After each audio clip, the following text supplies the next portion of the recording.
राष्ट्रवादी काँग्रेस पक्षाच्या सभा पार पडली आहे। यातच उरुळी कांचन जिल्हा परिषद गटातील उमेदवार जितेंद्र बडेकर, सोरता पवाडी गणातील उमेदवार अण्णासाहेब महाडिक आणि उरुळी कांचन गणातील कोमल कांबळे यांना अपक्ष उमेदवार योगेश सातपुते यांच्यासह असंख्य कार्यकर्त्यांचा जाहीर असा पाठिंबा मिळाला आहे।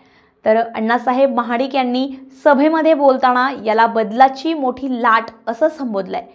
त्यांनी स्पष्ट केलंय की जितेंद्र बडेकर, कोमलताई आणि ते स्वतः एकाच ध्येयानं जनतेसमोर उभे आहेत। फक्त हा प्रचार नाही तर एक जन आंदोलन आहे। सभेला झालेली विराट गर्दी आणि लोकांचा अभूतपूर्व प्रतिसाद सांगतोय की जनतेनं आता फक्त विकासाचा मार्ग निवडलेला आहे। आपल्या एकजुटीमुळे विरोधकांचे धाबे दणाणलेत। आमचा आवाज आणि शब्द खूप ताकदीने काम करतायत। हा जनसागर सिद्ध करतो की येणाऱ्या निवडणुकीमध्ये विजयाचा गुलाल आपल्या हक्काच्या माणसांचाच असणार। त्यांची निष्ठा आणि जनतेचा विश्वास हेच त्यांच्या शक्तीचा प्रमुख आधार आहेत।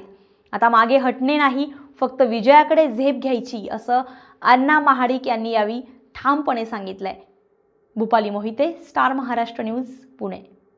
नवनवीन घडामोडी पाहण्यासाठी स्टार महाराष्ट्र न्यूजला सबस्क्राइब करा आणि ताज्या बातम्यांचे अपडेट मिळवण्यासाठी बेल आयकॉनला प्रेस करा आणि परिपूर्ण बातमीबरोबर रहा, इतरांपेक्षा एक पाऊल पुढे।